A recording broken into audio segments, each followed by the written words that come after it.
Hey there, hello YouTube fam! Welcome back to my channel. If you are new here, my name is Stephanie, and today is another episode of Real Talk Tuesday. Today's topic, I'm talking all about social media and just my thoughts and feelings and my opinions on social media as a whole and how each of them are used, things and such. And sit your butt down in the tub. It seems as though it's going to be a theme where my Real Talk Tuesdays are recorded in my bathroom. You guys don't know it, but you're on my toilet right now. This is just the only time of the day that, especially because it seems to be a pattern that I'm only able to record my Real Talk Tuesday on a Monday before I go to work.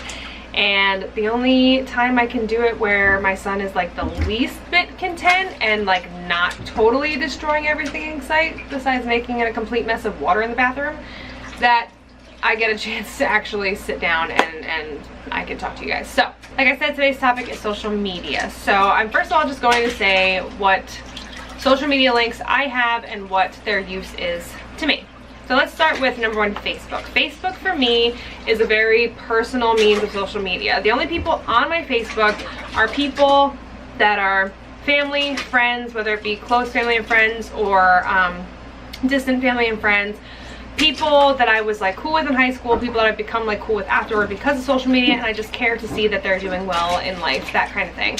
Even if we really like don't talk or know each other, and I just like to see their little updates and see the little families and just see that they're doing well in life, that's what Facebook is for to me. So that is why if any of you that I don't know have sent me a request on Facebook, I don't accept it, because Facebook is just my personal means of social media. The only thing I post on there, really, I'll share memes occasionally if they like really hit home and I'm like, yes, yes, yes, I have to share, that's so me, or that's so true. Otherwise, I just post little updates about Maverick and my family, and that's really it. So Twitter for me is like a what's on my mind kind of thing. Twitter is when there's like just something on my mind or something that I want to put out into the universe, and I just like have to get it out kind of thing. So I'll put it on Twitter. That's really all I use that for, truthfully. That's more of like my, like, you'll see different sides of me on Twitter. That's pretty much what that is. Instagram, I don't know. I can't even describe Instagram. Instagram's just like, I don't know. Like, I feel like Instagram is where I want my pictures to look the most decent. Like, I want the nicest pictures posted on there. And I can't really tell you why, because I'm honestly not a person to really give a crap about the amount of likes I get on a picture.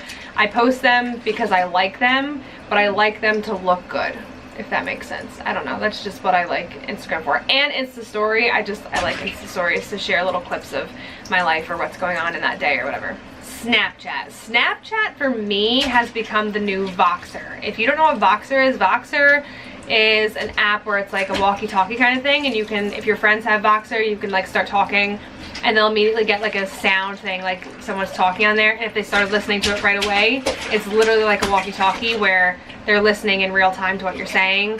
Otherwise it will be saved there until I go and look at it. And honestly, that's what I use Snapchat for. My like 4 closest friends and I just talk to each other with filters on our faces, and we communicate through Snapchat. That's really all it's for. Besides the obvious, like I share when I post a new video, or I'll take a selfie with a filter on, or I take little videos of Maverick or whatever's going on, and I can save them for just memories. That's all I use Snapchat for. And then YouTube is the obvious. YouTube is, well, for stuff like this. Making memories as well, and just being able to talk. So one of the main topics I want to hit on this topic is the one things, I want to just get this out of the way, the one thing that drives me absolutely insane about people and social media. Social media is a made-up virtual thing. It's all in cyberspace, and it's not, it has no emotions, it has no feelings, it has no means of really actually communicating with you or affecting you as a person or your emotions. So it honestly drives me absolutely insane when I see people who, you know, they'll be on Facebook, for instance, they're like, oh, you know, going through a cleanse of my friends, so you're lucky if you make it. Like, first of all, if you're gonna take me off your friends list, bye. It's really not that big of a deal. Like, people make it seem like, oh, if you're one of my friends on Facebook, then like you are one of the luckiest people on the face of the planet Earth. And if I don't like what you post and I remove you, you're gonna be really sad. Like, no, honestly, people don't really care. And if somebody does care enough, well then, I mean, that's sad. Another thing that really bothers me is when people use social media as a means of happiness. Like, people actually look to social media to get their likes and to get compliments and things and of that nature, and that's really honestly sad. There's so much more to life than people giving you a thumbs up on your content or liking your picture. I will say, however, I do know, because I do have an issue myself with, you know, like insecurity and self-confidence, and like any normal person. So it is nice, like, when you do say, like, go out on a limb, post a picture of yourself that is like, I don't really know about it, and you get complimented. Like, compliments feel great. Honestly, compliments, if it's polite and not vulgar and, you know, like by the right people, it can change your day up. It can make you have like a much better day than you would have had if you're feeling down on yourself, and then you have a bunch of people that you care about their opinions saying you look beautiful, you look great, that kind of thing. And I get that. But people who base their whole life on likes that they get, are you out of your mind? It's just mind-boggling. It's not worth that. It's really, truly not. And I've even seen, like, I'll peep at it, because it's not like I look for it, but I'll see it happen, because I'll see somebody post a picture, and let's say it doesn't get as many likes as they want on Instagram, and then they'll delete the picture hours later, and then either the next day or hours later than that, they'll repost the picture for the amount of likes that they missed, hoping that they'll get it the next time. Like, honestly, why? If you're sharing things, share them for you. Don't share them for everybody else to double tap on. It's just a waste of time, really. And then the main thing that bothers me about people and social media would have to be the ones that blame social media for the drama in their life. As I said before, social media has no emotion. Social media has no means of communicating with you in real time.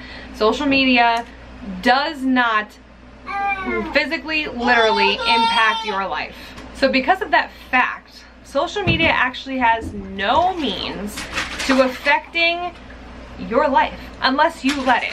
I've seen so many times people are like, oh, I feel so much better without my social media. And trust me, I get because if you know you have an issue with making social media such a priority in your life and you decide to get rid of it because you realize you're focusing too much of your time on it, that's one thing. But for people to say, oh, you know, Facebook is nothing but drama, Twitter's nothing but drama, it's only drama if you make it that. That's the thing. If you're having drama because of social media, then reevaluate your life and change something, because social media is not causing your life any drama. You are, and you're probably putting it on social media and making an issue for yourself. Facebook does not have a personal ulterior motive to affecting your life in a negative way. It's just a fact. So clearly I lied, because he was a little tyrant and had to get out of the tub. So now let's see how the rest of this goes. One of the other things I hate about social media is people sharing horrible, horrible things. I just want to let something be known. And yes, this is my opinion. If you are sharing videos, blogs, articles, anything like that about animal abuse or child abuse or anything like that, please stop. Unless you are sending it because a petition is being signed where the person in charge of the abuse is going to be abused or have some type of legal action taken deserving, please stop sharing that stuff. I can tell you right now, you're not doing anything to raise awareness. You're not doing anything to help the situation. All you're doing is ruining somebody's day. I honestly can't tell you how many times I could be totally fine, and I'm one of those people too where, like, okay, yes, it's kind of my fault, yes, because, you know, like, once you start watching something, it's like you can't look away, you can't click out of it. I've run into that situation so many times when it's come to animal and child abuse things, or pedophilia crap, or kids being stolen, like all this crazy stuff. Like, I don't care to see it. I know that horrible, terrible people are out there and doing these horrible and terrible things.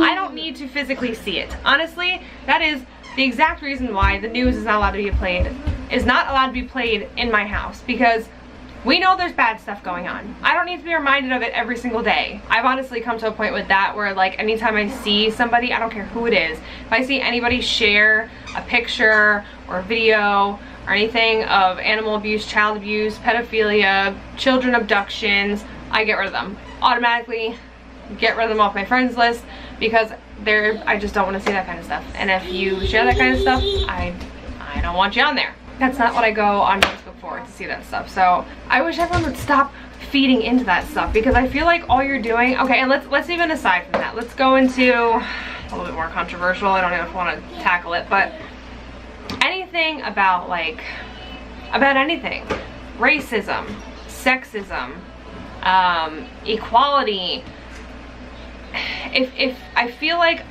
I honestly truly feel like if you're sharing things about those topics, anything of what I just listed, all you're doing is feeding into it.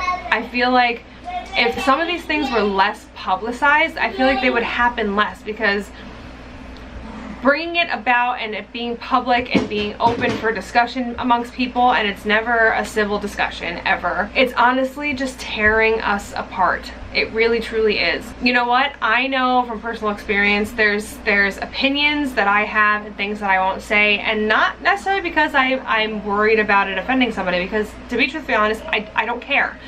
Everybody's opinion is their own, they're entitled to it, and they're allowed to have it, and they're allowed to voice it if they want to, and if it offends you, it is what it is. It's their opinion to have, and it shouldn't affect how you feel about the person, honestly. But I will say there's things that I won't address and won't say for the simple fact that I know how people are, and I know that some people might then judge me because of my opinion, though I wouldn't judge them on theirs. No. Stay out of that drawer, Mr. Trouble.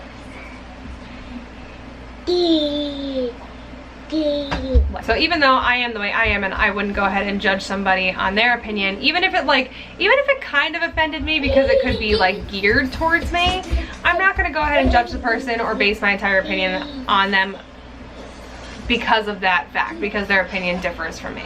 But because I know people are like that, and I'd rather just not stir the pot, and I really just don't like confrontation, there's a lot of things I keep to myself. There's a lot of things that I do or think that I keep to myself in order to avoid those situations. But back more onto the topic here. Don't touch that. I really feel like publicizing a lot of these issues, or whatever you want to call them, just feeds the fire. It feeds fuel to the fire. It doesn't help anybody. It just divides us all, and it just ruins people's days.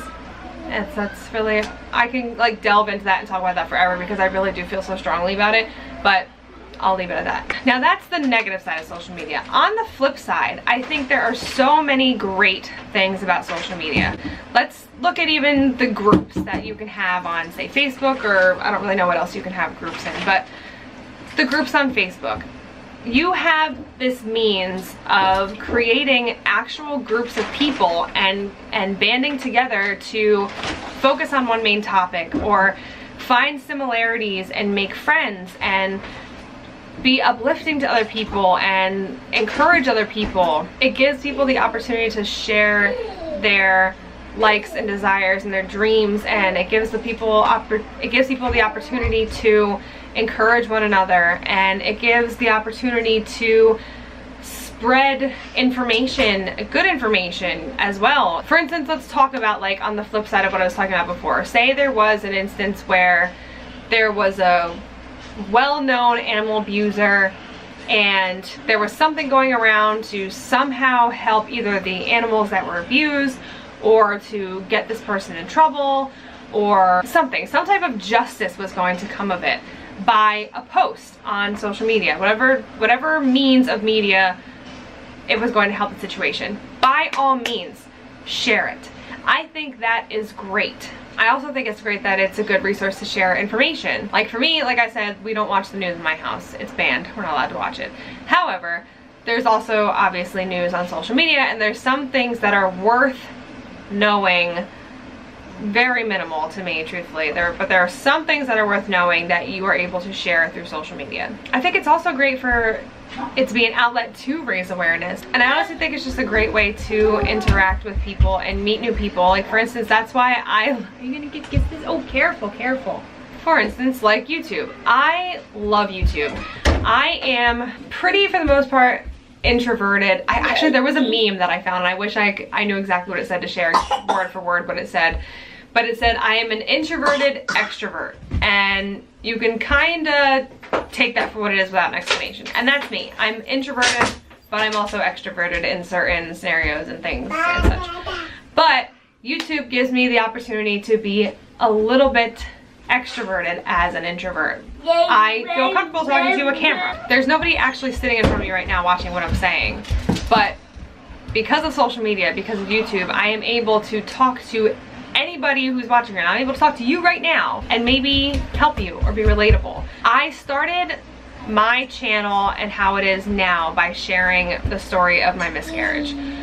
If you have ever suffered a miscarriage or anything, if you've suffered anything, other people can share and other people go through. As we all know, we can all go through something that other people have gone through, and it affects your mental stability. And YouTube honestly was an outlet for me. I decided to start making videos on YouTube because of just that.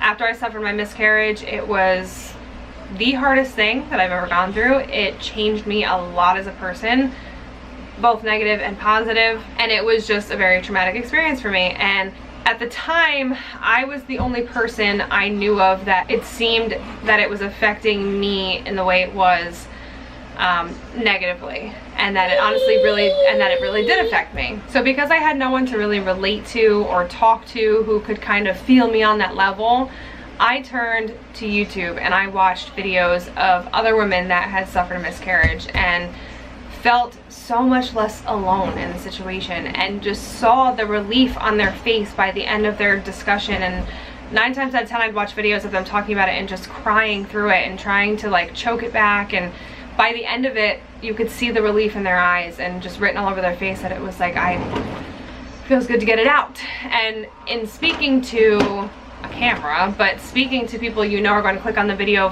for that reason alone, that they're relating to it or they care, just feels good. It's hard to explain, but that's the one thing that I do love about social media. It gives the opportunity for togetherness. As much as people can make it into something that tears people apart, I actually truly feel like its sole purpose and something that it still does achieve, as long as people use it in that way, is it really does bring people together. So that's really all I have to say on this topic today. I hope you guys enjoyed this video. If you did, make sure to go ahead and give it a big thumbs up. Also remember to hit that subscribe button and the little bell next to the subscribe button. If you hit that bell, you'll be notified every single time I post a video. You won't ever miss one. I hope you all have a great day, night, afternoon, whatever time it is, wherever you are at this very moment, and I will see you guys very soon in my next one. Bye.